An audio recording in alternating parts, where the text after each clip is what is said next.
அனைவருக்கும் வணக்கம். நீங்கள் நம்ம சேனலுக்கு புதுசுன்னா பக்கத்தில் இருக்கிற பெல் பட்டன் அமைத்தி சப்ஸ்கிரைப் பண்ணிக்கோங்க. என்ன அது, கதையை கேட்குறதுக்கு முன்னாடியே டீ பிரேக்குன்னு சொல்லி வீட்டுக்குள்ளே போயிட்டான். ம் ஏயா பூசாரி, சொதப்பாமல் சொல்லிடுவல்ல? நான் பாருங்க எப்படி சொல்கிறேன்னு. A few moments later. Tea சாப்பிட்டுட்டு வர்றான். பூசாரி, ஸ்டார்ட் பண்ணுங்க. நாரப்பைய, நாங்கள் 2 பேர் இருக்கோம், எங்களை விட்டுட்டு அவன் மட்டும் டீ குடிச்சிட்டு வர்றான் ஐயா.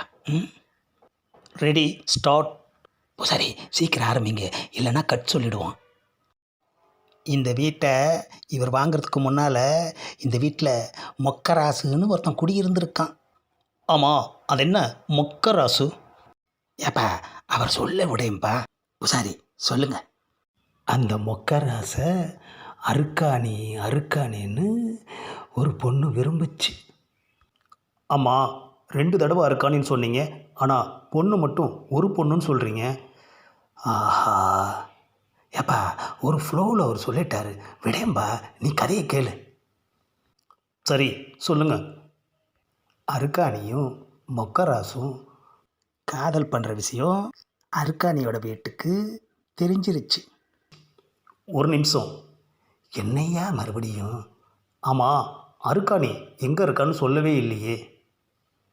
ஏப்பா இப்போ அருக்காணியோட வீடா பிரச்சனை, மொக்கராசோட வீடு தான்ப்பா பிரச்சனை.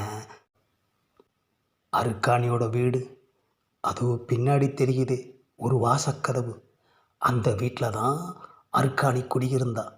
அங்கே இருந்து அருக்காணி பார்த்தா இங்கே இருந்து மொக்கராசு அவளை பார்ப்பான். பில்டரு பக்காவாக தான் பிளான் பண்ணி வீட்டை கட்டியிருக்காரு. ஆஹா, முழுசாக சொல்ல விட மாட்டான் போல இருக்கு ஐயா. மொக்கராசு ஒரு பரம ஏழை, ஆனால் அருக்காணி பெரிய கோடீஸ்வரி. அதனால் அருக்காணியோட பெற்றவங்களுக்கு மொக்கராசை பிடிக்கல. கட்டுனா ஒரு ஏழையைத்தான் கட்டுவேன்னு அருக்காணி அடித்து சொல்லிட்டா.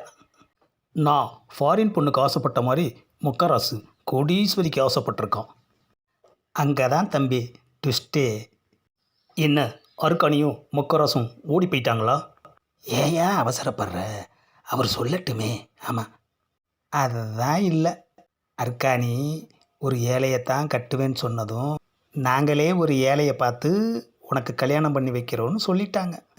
சொன்னது மட்டும் இல்லாமல் வெளியூருக்கு போய் ஒரு நல்ல ஏழையை கண்டுபிடிச்சி கூட்டிகிட்டு வந்து அருக்காணிக்கு கல்யாணத்தை பண்ணி வச்சிட்டாங்க. ஆனால் அருக்காணிக்கு அவனை கொஞ்சம் கூட பிடிக்கல. ஏன் பிடிக்கல? அவனோட பேர் ஸ்னேக் பாபு. என்னது, ஸ்னேக் பாபுவா? ஆமாம். ஆஹா, பூசாரி இஷ்டத்துக்கு அவுத்துடுறானே மனுஷன். நாம் இதெல்லாம் சொல்லவே இல்லையா? அந்த ஸ்னேக் பாபுவுக்கு அருக்காணியை விட அவளோட சொத்து நகை பணம் தான் ரொம்ப பிடிச்சிருந்துச்சு. அதெல்லாம் எப்படா ஆட்டையை போட்டுட்டு ஓடலான்னு ரொம்ப யோசிச்சுக்கிட்டு இருந்தான். ஒரு நாள் இதையெல்லாம் எடுத்துட்டு ஸ்னேக் பாபு எஸ்கேப் ஆகையில் அருக்காணி பார்த்துட்டா. 2 பேருக்கும் பயங்கரமான சண்டை வந்து அடுப்படிக்கு வந்த அருக்காணி அருவாமனையை எடுத்து ஸ்னேக் பாபுவை ஒரே பொட போட்டுட்டா. ஆத்தி! ஸ்னேக் பாபுவை கொன்ன அருக்காணியை போலீஸு பிடிச்சிட்டு போயிடுச்சு தம்பி. எனக்கு என்னமோ இது ஆவியோட கதை மாதிரியே தெரியலை. ஏப்பா, ஆவியோட கதை இல்லாமல் அசிஸ்டன்ட் டைரக்டரோட கதையா இது? பூசாரி ஞான திருஷ்டியில் கண்டுபிடிச்சதை தான் சொல்லிக்கிட்டு இருக்காரு. ஆமாம். அதுக்கப்புறம் என்னாச்சு பூசாரி? மொக்கராசோட நினப்புலையே ஜெயிலில் தன் வாழ்நாளை கழிச்சவ விடுதலைக்கு அப்புறம் நேராக மொக்கராசை தேடி இந்த வீட்டுக்கு தான் வந்துக்கிட்டு இருந்தான்.